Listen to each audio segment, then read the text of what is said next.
No.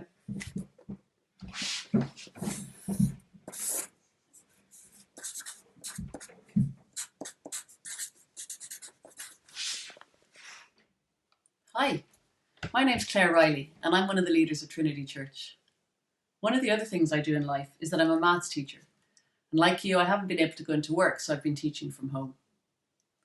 Anyway, I teach maths in a secondary school, things like algebra and indices and sums and calculus and stuff like that.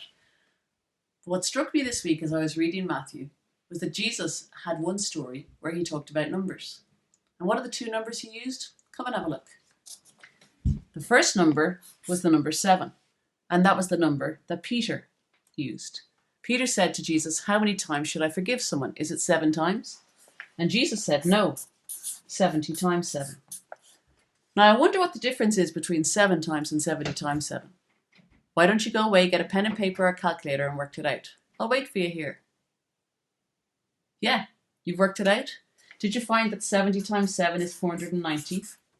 So the difference between what Peter said and what Jesus said was, well, let's see, 490 minus 7, 483 times. So what's going on here? Is Jesus teaching Peter about maths, or is there something else happening? In a moment, Daniel is going to read the story from Matthew 18. Saoirse's drawn a cartoon to illustrate it. And maybe by the time of the end of that story, we'll know more about what's going on. Peter came to Jesus. He asked, "Lord, how many times should I forgive my brother or sister who sins against me? Up to 7 times?" Jesus answered, "I tell you, not 7 times, but 70 times 7 times. The kingdom of heaven is like a king who wanted to collect all the money his servants owed him. As the king began to do it, a man who owed him 10,000 bags of gold was brought to him. The man was not able to pay, so his master gave an order. The man, his wife, his children, and all he owned had to be sold to pay back what he owed. And then the servant fell on his knees in front of him. "Give me time," he begged. "I'll pay everything back." His master felt sorry for him. He forgave him what he owed and let him go.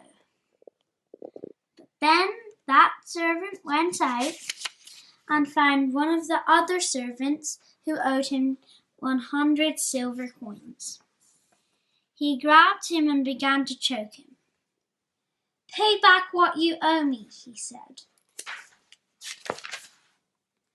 The other servant fell on his knees. "Give me time," he begged him. "I'll pay it back." But the first servant refused. Instead, he went and had the man thrown into prison.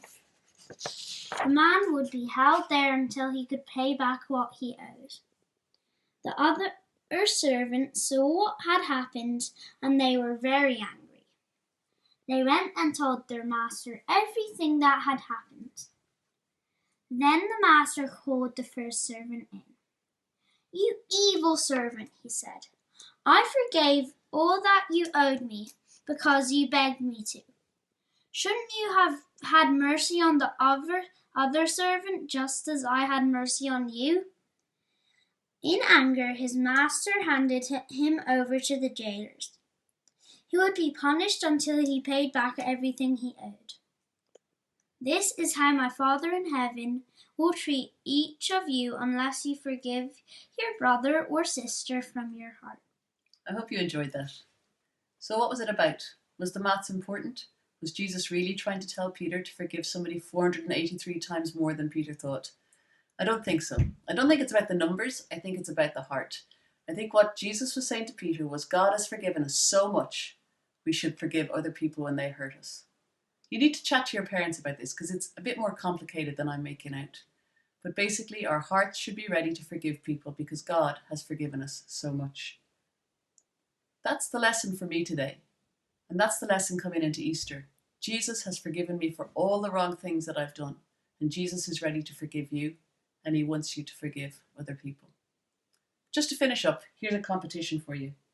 How many parables or stories about Jesus in the New Testament are there specific numbers mentioned? Send an email to me or put it on Instagram. Talk to you soon. Bye.